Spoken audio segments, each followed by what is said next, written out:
Baru satu macam virus corona datang seluruh dunia geger.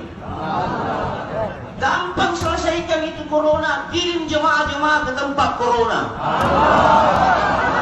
Virus corona takut sama jemaah, bukan jemaah takut sama virus. Jemaah hanya takut kepada Allah SWT. Jemaah tidak takut dengan corona.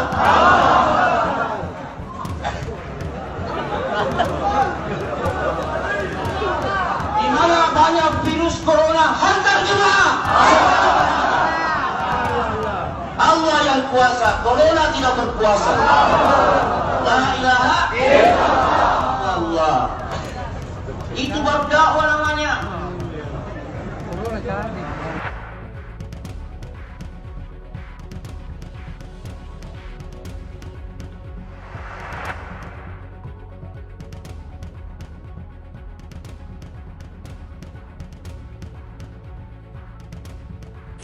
Ribuan peserta Ijtima Jamaah Tabligh Dunia 2020 Zona Asia mulai meninggalkan lokasi di kawasan Desa Pakato, Goa, Sulawesi Selatan.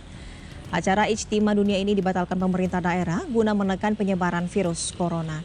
Total ada 8.000 orang jamaah tabligh dari berbagai daerah dan luar negeri yang datang untuk mengikuti acara Ijtima Jamaah Tabligh Dunia 2020 Zona Asia.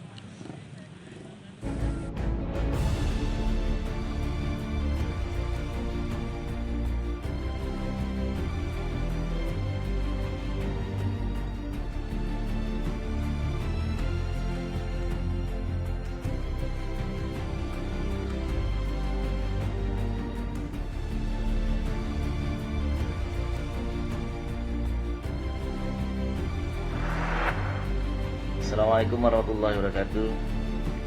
Kawan-kawan sekalian, alhamdulillah Allah Ta'ala bagi kesehatan lagi. Jadi kawan-kawan semua, saya pesan tolonglah semua kawan-kawan berada di rumah masing-masing. Jangan keluar rumah kalau tidak penting.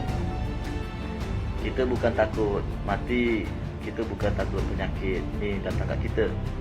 Kita takut kita penyebab orang lain dapat penyakit. Tuan-tuan bersabar.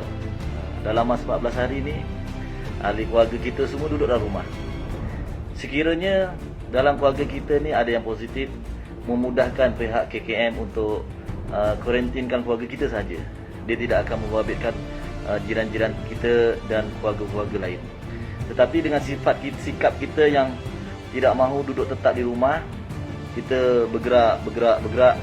Sekiranya didapati dalam kalangan kita, ahli keluarga kita ada yang positif, ini akan menyukarkan untuk pihak KKM untuk membuat tindakan, kena detect balik perjalanan tuan-tuan sepanjang 2 minggu sebelum.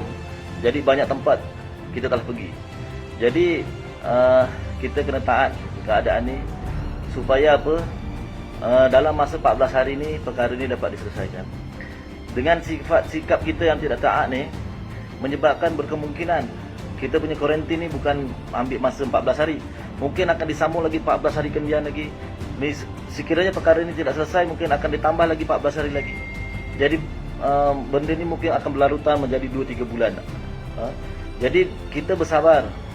Kita duduk di rumah kita, kurangkan aktiviti luar. Kalau boleh jangan. Kita jangan percaya pada siapa pun di luar. Sebab dia pun tak tahu diri dia positif atau negatif. Jadi kita lebih baik kita duduk tetap di rumah, dan kita jangan nak buat hubungan silaturahim, pergi jumpa orang, jumpa kawan kita ke. Masa ni tak sesuai. Sebab kita tak tahu kita pembawa. Dan kita pun tak tahu yang kita jumpa tu dia adalah pembawa. Jadi buat masa ni untuk seminggu ni kita taat je lah. Kita duduk di rumah kita, buat amalan di rumah. Buat amalan di rumah bersama isteri, anak-anak kita. Sebab kita tak tahu kita pembawa ataupun orang yang kita jumpa dia pembawa. Jadi benda ni halus, tak nampak. Kalau kita pergi berperang ataupun darurat peperangan, kita nampak musuh bawa senjata, bom sana bom sini, jadi kita takut untuk keluar rumah. Tapi virus ni dia tak nampak. Siapa pun yang kita jumpa pun kita tak tahu dia ada virus ke tidak virus. Dan kadang-kadang kita peralatan pasar raya, peralatan awam yang kita kongsi bersama, benda-benda ni pun akan menyebabkan kita pun terkena. Begitu juga sekiranya hari ini kita cek kita positif, kita negatif. Dan itu pun tidak menjamin kita untuk esok-esok pun kita tetap negatif. Mungkin hari ini kita cek negatif, mungkin esok lusa kita jumpa pesakit yang kita tidak tahu dan kita akan jadi positif dan kita telah menyebabkan orang lain pun turut bersama jadi positif. Jadi tuan-tuan, untuk 2 minggu ni insya-Allah lah kita duduk di rumah. Macam saya ni dah duduk di kuarantin dekat mana? Dekat KKM. KKM telah tempatkan pusat kuarantin untuk saya dengan ahli jemaah saya semua. Kami reda keadaan ni dan kami bersetuju mereka kuarantin kami sebab kami nampak banyak kebaikan dengan perkara ini dilakukan berbanding mungkin kami bertebaran kat luar sana, sebab diri kami pun kami tak tahu kami sama ada negatif atau positif, sebab benda ni mengambil masa dalam 2 minggu baru nampak dia punya kesan dia. InsyaAllah tuan-tuan semua ya, semoga kita semua dirahmati Allah SWT, dan sekiranya kita mati dalam keadaan kita taat, kita dalam kena wabak, Allah SWT akan beri kita pahala mati syahid. Jadi kita tidak menyusahkan orang lain dan kita tak jadi penyebab untuk orang lain pun dapat wabak ini, insyaAllah. Assalamualaikum warahmatullahi wabarakatuh.